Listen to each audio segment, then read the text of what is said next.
What's up, folks? It is time for a PSA grading reveal.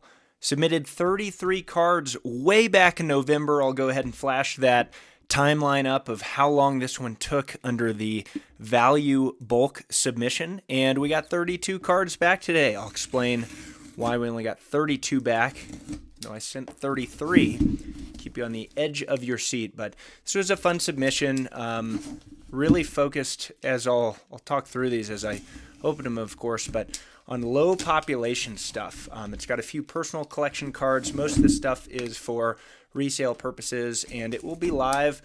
It is live on my eBay store at the time of this video posting, because it only takes me a few minutes to go from PSA to eBay using my Hits Lister software. So let's figure out how to open these. I'm also going to grab some graded card sleeves. Always want to make sure that these slabs are covered. You don't want a scratched slab, that's for sure. All right, I think we're getting settled here. Thanks for your patience. These actually shipped from Boca Raton, Florida. So that's where, as I understand it, SGC's operations are headquartered. All right, so you can see here, just a heads up. Let's see if I can flash this without revealing my personal information. $791 to do value bulk. I submitted before the recent price increase, but that's how much it costs. So let's go ahead. See, they're in this box. Got some Joe DiMaggio. This is so fun. I really enjoyed this submission, and yeah, let's go ahead and see how the results are for these cards. Somewhat of a little bit of a line drive as far as submission goes. I went for low pop stuff, and I submitted a lot of short prints and Orange Star variations from 2022 tops, and I'll explain why I did that, how much I spent, etc. But a little bit of a gamble here, going on rarity. Coming up first, Willie Mays on the 2012 Legend variation, PSA 9. Very nice card. Every card that I submitted in this 33 card order, except for two of them, I thought would be a 9 or a 10. Like, basically, I was like, has a chance at a 10. You know, have a chance, and if I was wrong, it'd be a 9. So. Whoo, yeah, there we go. On the board, first 10, same card. I really love these Legend variations, and their low pop count. I think mostly under 15 globally graded as a 10. So like seeing a 9 and a 10 off the board. And my pricing strategy for these, given that they're the only ones available, is kind of pick an arbitrary price that I'm willing to accept offers on. I bought a massive collection of 2012 tops that had these, so my cost basis is technically very low, but it was weighted by the fact that I knew these are worth more than the other stuff in the lot. So, you know, my gut feel on this is list my 10 at like, I don't know, $100 and my 9 at like $50 and see what happens. Up next, this one's for the PC, and you can already see there's a little corner ding on that one. I don't remember that one when I submitted.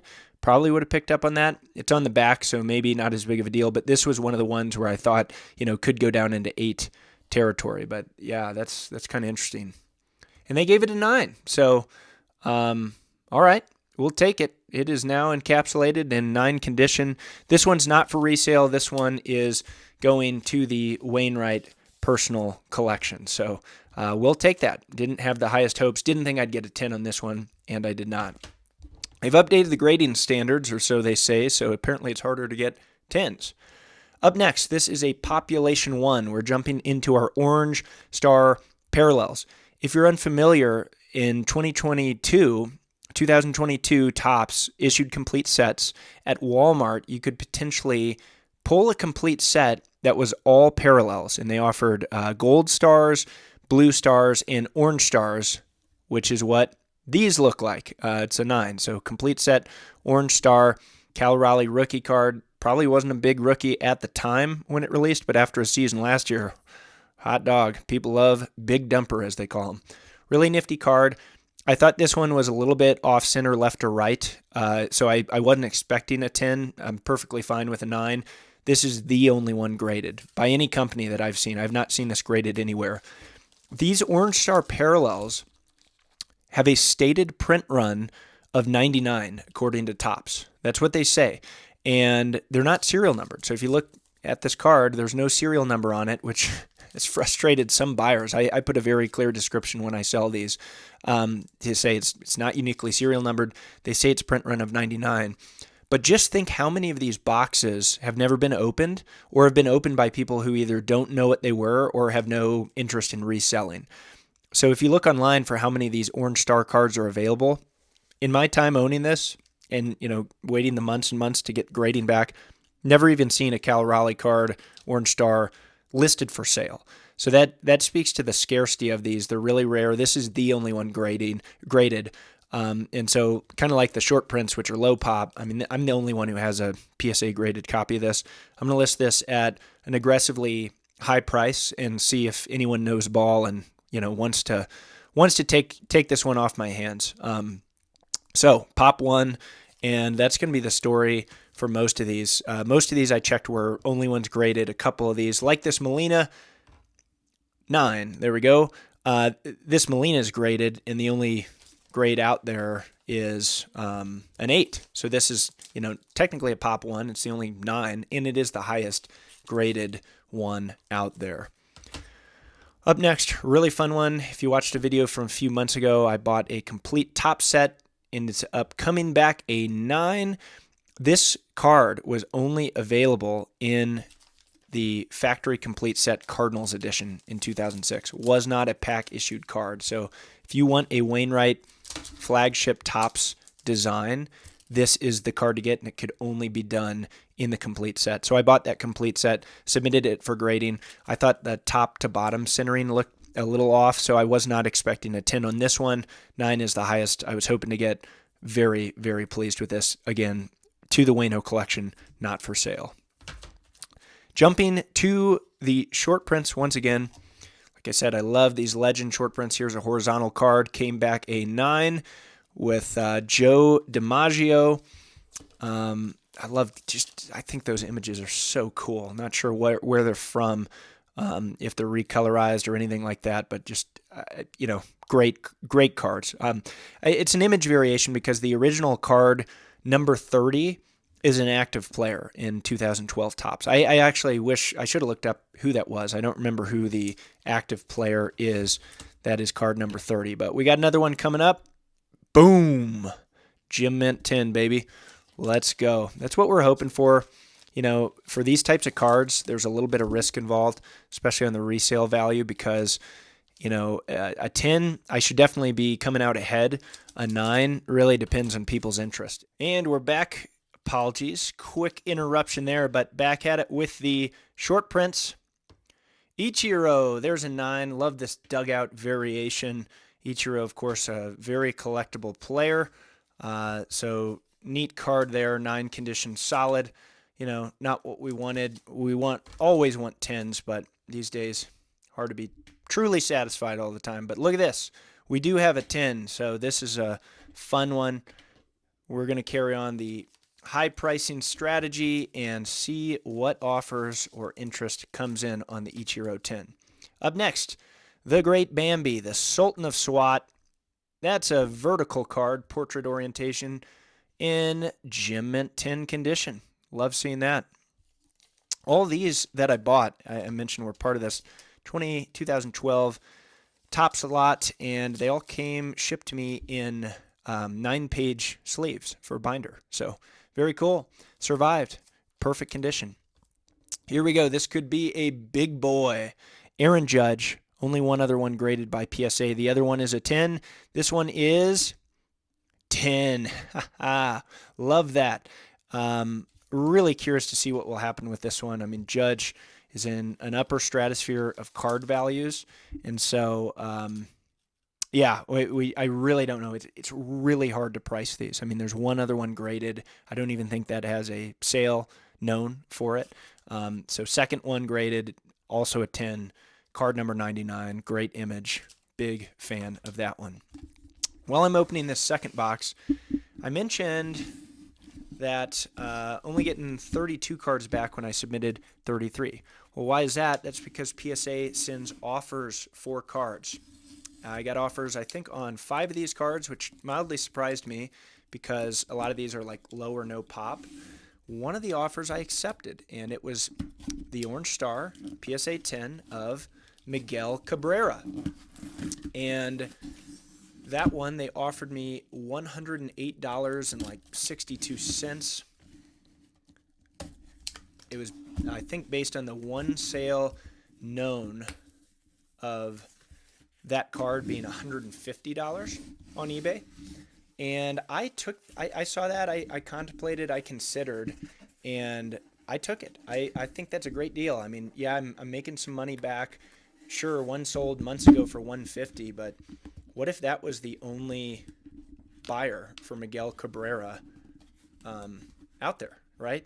So I don't want to chance it. I'm going to take the cash, and then I also am using that as a comparable value when I'm negotiating with people. Be like, hey, PSA paid me $108 cash, no fees, to for Miguel Cabrera. So that's kind of the ballpark we're talking. Which you kind of need those types of negotiations for low pop cards. You need to have some methodology to your madness. So that was fun, and kind of cool that PSA does that. The offer side, the other offers weren't as compelling, but not unheard of. Shohei Ohtani, like the Judge, this guy's prices are just in a different stratosphere. Could be a good time to sell. Hot diggity dog, this is his pitching variation, or like the image. He gets 2 cards, one as a pitcher, one as a hitter. And there we go, Gem Mint 10, pop 1. This is great. We're really excited about that.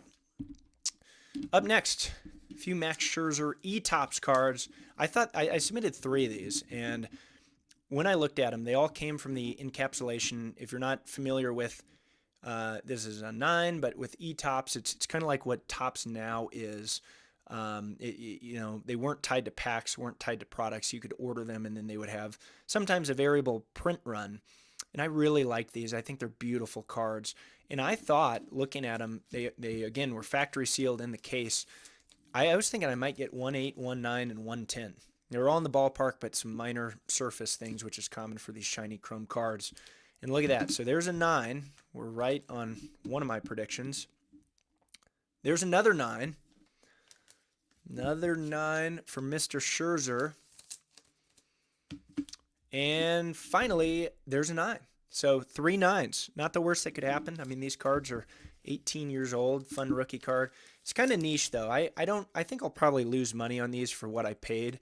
Paid kind of a good market value for these raw, and then once you factor in the grading fees, it's unlikely. Scherzer's just not as collectible as some other players. So I don't think those will net me money, but I'll probably keep one for the PC, and it's very fun. This is just a gorgeous color match. Orange on the borders, Orange Star, Gem Mint 10. I already have a Posey collector who saw me list a bunch of the raw Orange Star cards, and he reached out and said, hey, do you have the Posey? I was like, well, actually, it's at grading. We'll see how it comes back, and this one came back at 10. So probably just list this at $150 and see what's out there, see what people enjoy. Another one from the 2012 lot, Salvador Perez. Not a rookie card. He has a 2011 Bowman as a rookie card, but this is great. PSA 9. It's his first Topps card. So gold collectors, Salvi collectors will want this card. Very low pop. There's only one PSA 10 out there, and I want to say like only 11 or 12 9s. So this will probably be one of those ones. I picked this up, cheap cost basis in that lot. List it for $100. See what happens. Really excited about these next 2. Double dipper on the David Freese, Gem Mint 10, baby. Rally Squirrel short print. So Freese, of course, the hero of 2011 for the Cardinals. He won both the NLCS and World Series MVPs. And they had kind of this gimmicky thing back then with the squirrel ran across the field in like a playoff game or something. They called it the Rally Squirrel. This short print image variation to me is just iconic. It's a top shelf card. I am definitely going to keep one of these because They're both 10s. And I'll sell one of these, again, with an aggressively high asking price, but just love this image, and one of these is staying in my Cardinals personal collection. Clayton Kershaw, you're probably getting bored of orange stars, probably getting bored of 10s. This has just been a phenomenal submission. No 8s yet. And again, I thought most of these, my own inspection, had 10 and 9 potential, but good to see. And look at this, another one, another 10 Bryce Harper. I already have a buyer lined up for this, so right after this video recording, I'm going to send him an email. He's already agreed to pay me $100 shipped, and this will bring him one step closer to his 2022 rainbow for Harper. He has, oddly enough, I said it before, print run of 99. And this guy who is a Harper big-time collector, he has a bunch of 101s from this set, a bunch of other cards. He doesn't have this one, and he told me over email that he kind of treats it as if it's numbered to 25, which I agree with. So this one hopefully be in the mail as soon as this evening once I get paid, but really, really nice card. You might ask, what do you do to review these for grading? Here's a 9. Love the color match, though, with the orange. Pop one, only one graded. I just look at them. I don't use any fancy tools. I honestly don't spend much time on it. Banger. This is just a sweet card. People like him hitting more than pitching in the uniform, so this is going to be a good one. Pop one as well. Might be the only one graded, but it's the only 10 as memory holds. But I just kind of look at them. I hold them up to the light and kind of say, yeah, looks good. Don't see any major dings. And it's paying out handsomely for this one. Here's another 10, Juan Soto. Great player. I don't think he has the same collector interest that guys like Judge or Shohei have. He's kind of like a half step below, but still wanted to get it graded. Anyways, likewise, Altuve gets some bad mojo from being involved in the 2017 Astros scandal, but it's an orange color match, and people like paying for color matches, so figured I'd submit this, and very happy to get a 10. Here's Mookie. Mookie got his autograph in person last year, which was probably the best in-person autograph I've ever received, and now I got him in a PSA 10 on the orange star. So that's how it goes. Let's see. I think we're all done with the orange star. So thanks for watching through those. A little bit boring, but really nifty cards. George Brett, PSA 10. This is fun. The Royals hosted the All-Star Game in 2012. This card's from 2012 Topps Update. It's an image variation. Should have looked up who US 37 is. I want to say that's like Eric Hosmer or Mike Moustakas. Could be wrong. Don't quote me on that. But really neat card. The foam finger variation for George Brett. The Babe again. We saw the last one was a 10. This one came back a 9. Looks like slight corner, maybe a little bit of a corner ding in the upper right, but still a nice card. I think someone will still want this slabbed Babe Ruth. Very cool. Stan the Man, most underrated hitter in baseball history, in my opinion. He was amazing. Look at this. We got a PSA 10. And so he's not as collectible as other guys. I think it hurts him that he didn't get a Topps card till kind of the middle of his career. And not a rookie card of sorts. He was in like a Leaf or a Bowman product in the 40s, which just don't have the same eye appeal. So for whatever reason, he's not as collected, but his career numbers are insane. Look them up if you haven't, and very fun to get a 10. He's a guy who grew up a Cardinals fan. This was a tough pill to swallow. This card, because it's a 9. That's not why it's a tough pill. This is a press conference because he left the Cardinals after winning the World Series in 2011, which a lot of Cardinals fans really got upset about. Of course, he had a really nice redemption arc, came back to the Cardinals in 2022, hit his 700th home run in a Cardinals uniform, so it came full circle. But this picture, I believe it's a press conference from when he signed with the Angels, hurt because everyone wanted to see him come back, and as the story unfolded, he didn't perform as well in Los Angeles as people thought he should have, given his contract. He still put up some good numbers, though. And he's one of the best to ever do it. So love the card. I think it'll still get interest in a 9. 10 would have been nicer, of course. And finally, look at this. This is also for the personal collection. Mr. Brenton Doyle, Topps Chrome Update Sapphire Edition, Orange Refractor, bookend 1 out of 25, and now PSA 10 to add as a qualifier to all those other things. So this is awesome. Love Doyle. He's the man. If you watch my other videos, you see I pick up a lot of his stuff, get a lot of his stuff signed. He respects the cards as well. So maybe he'll want this. I don't know. I got him a Super Fractor last year, which is cooler than this, but had to submit this. Thought it would get a 10. I was correct. And this is awesome. Really excited about this. So thanks for watching. Should be doing pretty well with these. Look at that. All 10s and 9s. All 10s and 9s. Not a single 8 or lower in the mix. So very thrilled with this submission. Was it worth the wait? Yes. Was there some frustration along the way? Sure. But at the end of the day, these are all slabbed. Most of these will be for sale or are for sale on my eBay shop right now. And a few of these, like these Doyles, this Doyle and the David Freese I was just showing, back to the personal collection. Thanks for watching. We'll catch you on the next video.